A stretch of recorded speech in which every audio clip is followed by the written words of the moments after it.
Hello friends, welcome to the house of want.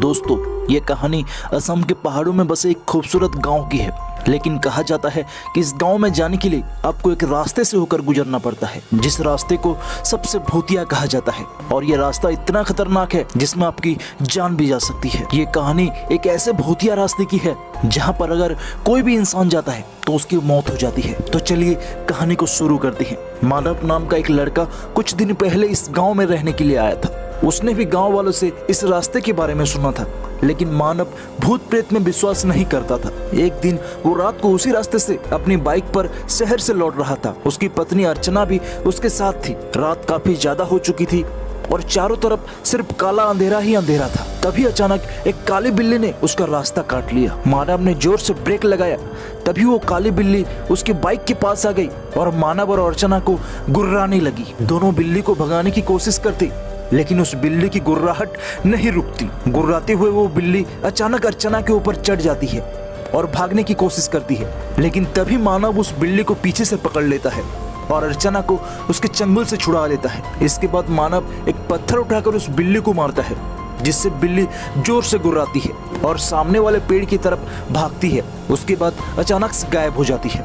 जैसे ही बिल्ली अचानक से गायब होती है, ये घटना देखकर दोनों ही बेहद ही ज्यादा डर जाते हैं। मानव अर्चना से कहता है, ये बिल्ली कहाँ गई, कहाँ गायब हो गई? तभी अर्चना कहती है, गांव वालों का कहना सही है, ये सड़क वाकई भूतिया है, ये बिल्ली भी कोई भूत रही होगी।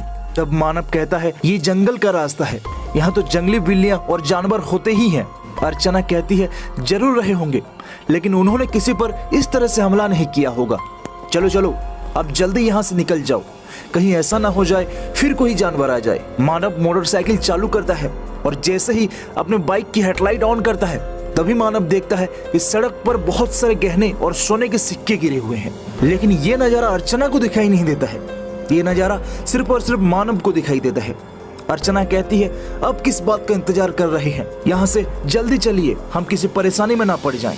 इसके बाद वो दोनों घर लौट आए, लेकिन वो सोने के गहने और सिक्के अभी भी मानव की आंखों के सामने घूम रहे थे। हालांकि मानव के पास किसी चीज की कमी नहीं थी, लेकिन वो बहुत ही ज्यादा लालची था। वो किसी तरह उन गहनों को पाना चाहता था। अगले दिन मानव बीज लेने अकेले शहर जा रहा था और अर्चना की बात को अनसुना कर अपनी बाइक को स्टार्ट करके वो घर से निकल गया। कुछ देर बाद वो उसी भूतिया रास्ते पर पहुंच गया। दिन में भी वो रास्ता बिल्कुल सुनसान था। मानव अपनी बाइक पर जा रहा था, तभी उसने सड़क के किनारे एक खूबसूरत दुल्हन को रोते हुए देखा। वो समझ नहीं पा रहा था कि इस सुनसान सड़क पर दुल्हन कहां से आ गई। उसने उससे कुछ पूछा तो वो उसके पास आई और रोते हुए बोली, देखिए भैया, मैं रास्ता भूल गई हूँ, मुझे शहर जाना है, क्या आप मुझे शहर तक छोड़ देंगे? तभी मानव उस दुल्हन से कहता है, बहन, तुम यहाँ कैसे आ गई? लोग कहते हैं कि यह रास्ता भूतिया है और तुम तो दुल्हन के बेस में हो, तुम्हारे पति कहाँ गए? तो वो दुल्हन कहती है कि मेरे पति की मौत हो गई है, उसकी लाश उन झाड़ियों के पीछे पड़ी है, दया करके आप मेरी मदद करो और मुझे शहर तक छोड़ दो। इसके बदले मैं तुम्हें ये सारे सोने के गहने दूंगी और मेरे पास कुछ और सोने के सिक्के भी हैं, उस सारे मैं आपको दे दूंगी, बस आप मुझे शहर तक छोड़ दीजिए। सोने की बात सुनकर मानव के कान खड़े हो गए। वो उसकी तलाश में आया था। उसने उन सिक्कों को अपने हाथों में ले लिया, लेकिन जैसे ही उसने उन सिक्कों को अपने हाथों में लिया, लड़की अब दुल्हन से चुड़ैल बन गई और बेहद ही भयानक तरीके से हंसने लगी। मानव जैसे ही उन सोने के सिक्कों को अपने हाथ में पकड़ता है, अचानक वो धुएं में बदलने लगता है। देखते ही देखते मानव पूरी तरह धुएं में बदल गया और उस चुड़ैल ने उस धुएं को अपने साथ लाए एक बोतल में कैद कर लिया और उसके ऊपर से उस पर ढक्कन लगाकर पहाड़ी के पीछे अपने घर के तहखाने में ले गया। वहाँ पहले से ही धुएं से भरी कई बोतलें रखी गई थी। अपने घर जाकर चुड़ैल कहती है, आज मेरे 11 लोगों की गिनती पूरी हो गई। अगर मैं उन्हें सोने के सिक्के के लालच ना देती तो वो कभी भी मेरे पीछे ना आती। कल अमावस्या है, कल मैं उन सभी को उनके मूल रूप में लाऊंगी और उन सभी को मारकर उनकी आत्मा को अपने कब्जे में ले लूंगी और फिर उनकी आत्मा को मैं अपने पति के शरीर में प्रवेश करा दूंगी और वो फिर से जीवित हो जाएंगे। उधर देर रात होने पर मानव के घर न पहुंचने पर अर्चना को चिंता सताने लगी। रात भर अर्चना मानव की राह देखती रही, लेकिन मानव नहीं आया। उसे समझ नहीं आया कि वो कहाँ चला गया है। तभी उसने देखा कि गांव के मुखिया गांव के कुछ लोगों के साथ वहां से गुजर रहे थे, तो वो उसके पास गई और उन्हें सारी बात बताई। तो मुखिया ने अर्चना को पूछा, बेटी क्या तुम लोग अभी हाल ही में भूतिया रास्ते की तरफ गए थे?